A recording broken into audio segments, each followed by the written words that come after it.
భీమవరంకు డిస్కౌంట్ల పండుగ తెచ్చింది కేకే స్టోర్స్. ధరల్లో చౌక చౌక. కేకే స్టోర్స్, పీపీ రోడ్, భీమవరం. జై హో భారత్, జై హింద్ అనే రీతిలో సరిహద్దుల్లో భారత సైన్యం విరుచుకుపడుతోంది.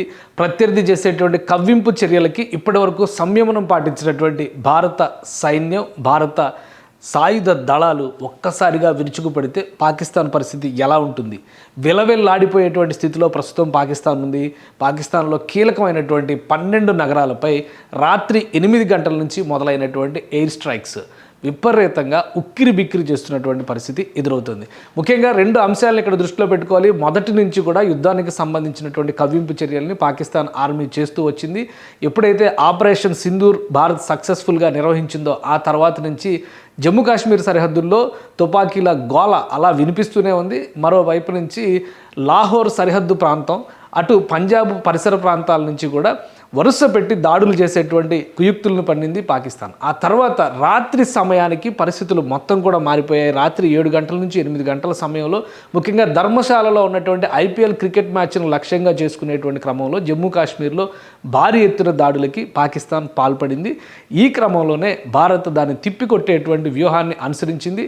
అదే క్రమంలో భారత్ పైన చేసినటువంటి అన్ని క్షిపణులను విధ్వంసం చేయడం అనేది ఆసక్తికరమైనటువంటి అంశంగా మనం చూడాల్సి ఉంటుంది. మరీ ముఖ్యంగా సరిహద్దుల్లో జరిగినటువంటి విషయాలని కొన్నిటిని మనం ప్రత్యేకంగా దృశ్యాల రూపంలో చూసేటువంటి అవకాశం కూడా కలుగుతుంది. దీనికి ప్రధానమైనటువంటి అంశం ఏంటంటే సరిహద్దు ప్రాంతాల్లో చాలా చోట్ల పాకిస్తాన్ క్షిపణుల్ని వరుసపెట్టి ప్రయోగిస్తూ ఉంది. క్షిపణులు అది కూడా పౌర నివాసాలపైన క్షిపణులు ప్రయోగిస్తున్నటువంటి పరిస్థితి. వాటిని కూల్చివేసేటువంటి క్రమంలో సుదర్శన చక్రంలాగా భారతదేశ సైన్యం ఉపయోగించిన అస్త్రం S-400.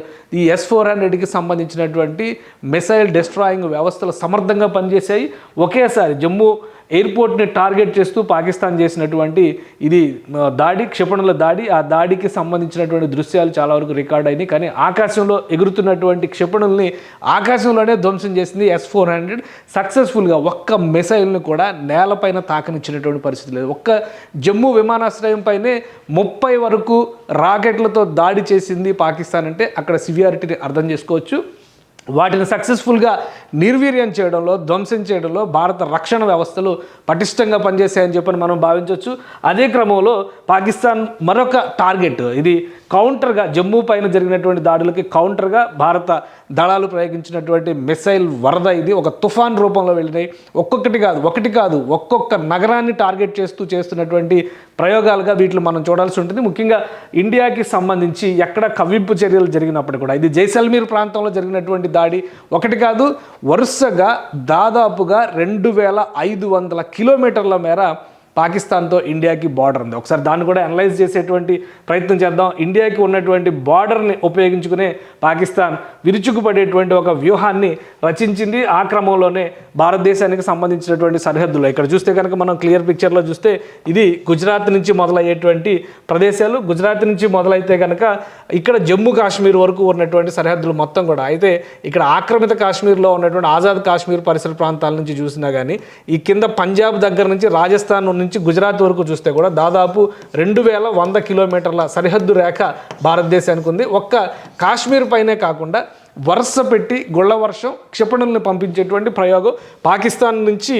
ఈ పంజాబ్ పైన కూడా ఎక్కువ ఫోకస్ చేసింది. ఈరోజు సాయంత్రం తర్వాత భారత ఆర్మీ రిటాలియేషన్ ఇవ్వడానికి అదే ప్రధానమైనటువంటి కారణంగా చెప్తుంది. ఎందుకంటే ఎమర్జెన్సీ మీటింగ్ జరిగినటువంటి సందర్భంలో ప్రధాని నరేంద్ర మోడీ కూడా ఈ అంశాలన్నింటినీ వివరించారు. ఈ వివరించిన అంశాలకి ఇది సరిహద్దు ప్రాంతాలకు సంబంధించినటువంటి ముఖ చిత్రం మ్యాప్కి ఒకసారి మనం పరిశీలించి చూస్తే కనుక జైసల్మీర్ లాంటి జనసమ్మర్దం ఉన్నటువంటి ప్రదేశాలు, ముఖ్యంగా రాజస్థాన్లో కీలకమైనటువంటి నగరం ఇది. ఈ పరిసర ప్రాంతాల్లో భటిండా, ఈ ప్రదేశాలన్నింటిపైన కూడా అటాక్ చేసింది.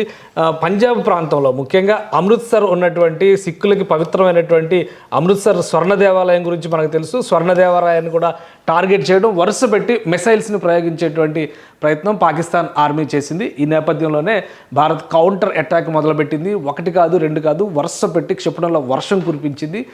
మొత్తం 12 నగరాలని పాకిస్తాన్లో ఉన్నటువంటి 12 నగరాలని భారత ఆర్మీ టార్గెట్ చేసింది. ఈ 12 నగరాల్లో కూడా ముఖ్యమైనటువంటి నగరాలను ఒకసారి మనం పరిశీలిద్దాం. ఇక్కడ కీలకమైనటువంటి ఇస్లామాబాద్తో సహా, రాజధాని ఇస్లామాబాద్తో సహా అనేక నగరాలని శివారు ప్రాంతాల్లో ఉన్నటువంటి సరిహద్దుల్లో ఉన్న ఇక్కడ ముజఫరాబాద్, ఆక్రమిత కాశ్మీర్లో ఉన్నటువంటి ముజఫరాబాద్, ఇక్కడ ఇస్లామాబాద్, అలానే పెషావర్, ఇక్కడ చూస్తే కనుక రావల్పిండి, ఇటువైపు లాహోర్, ఈ నగరాలన్నిటిపైన ఫైసలాబాద్, ఇటు చివరి కిందికి వస్తే కనుక కరాచీ దగ్గర నుంచి, కరాచీలో కూడా అటాక్స్ పెద్ద ఎత్తున జరిగినాయి.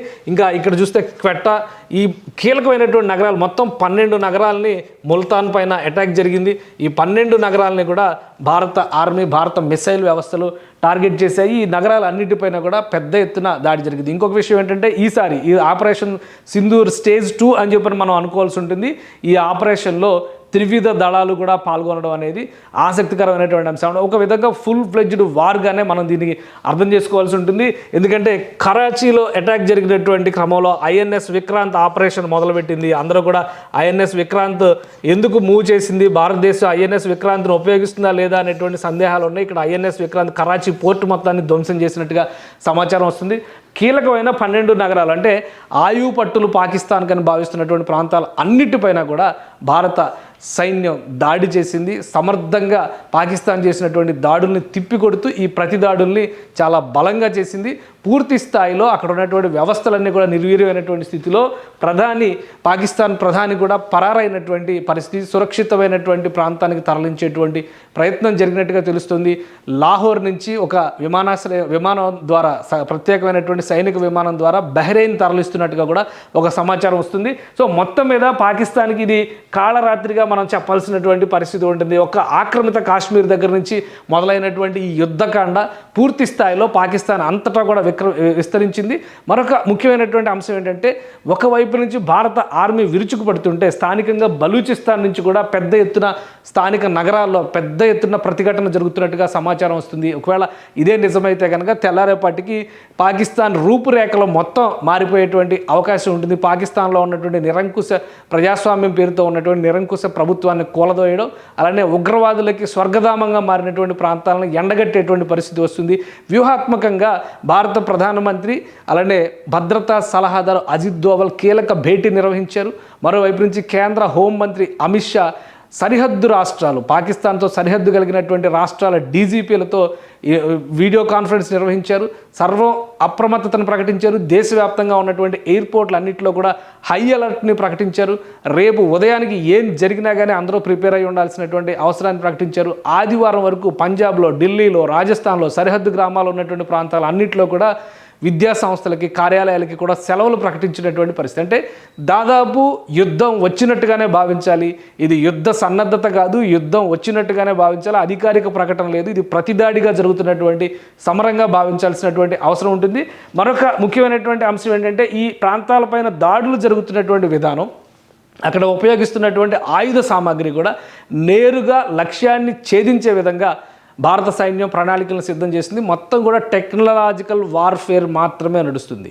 ముఖ్యంగా జమ్మూ కాశ్మీర్లో ఉన్నటువంటి వైష్ణోదేవి ఆలయం దగ్గర నుంచి జమ్మూ విమానాశ్రయం వరకు పాకిస్తాన్ పెట్టిన ప్రతి టార్గెట్ని కూడా ఇండియా ఛేదించింది. ఇదొక సక్సెస్ఫుల్, ఫ్రూట్ఫుల్ వార్ఫేర్గా మనం విశ్లేషించాల్సినటువంటి అవసరం ఉంటుంది. భారత రక్షణ వ్యవస్థలు సమర్థంగా పనిచేశాయి.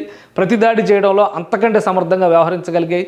శత్రువు బెబ్బోలెత్తి పలాయనం చిత్తగించే విధంగా ఈ ప్రణాళికలన్నీ కూడా అమలు చేసినట్టుగా కనిపిస్తుంది. సో ఉదయానికి పరిస్థితి ఎలా ఉంటుంది అనేది పక్కన పెడితే పాకిస్తాన్ చేస్తున్నటువంటి వికృత చేష్టలన్నిటికీ కూడా ధీటైన సమాధానం చెప్పడంలో భారత సైన్యం, భారత ప్రభుత్వం సక్సెస్ అయిందని చెప్పని మనం భావించవచ్చు. సుమన్ టీవీలో మీ పర్సనల్ అండ్ బిజినెస్ ప్రమోషన్స్ కోసం కింది నెంబర్కి కాంటాక్ట్ చేయండి.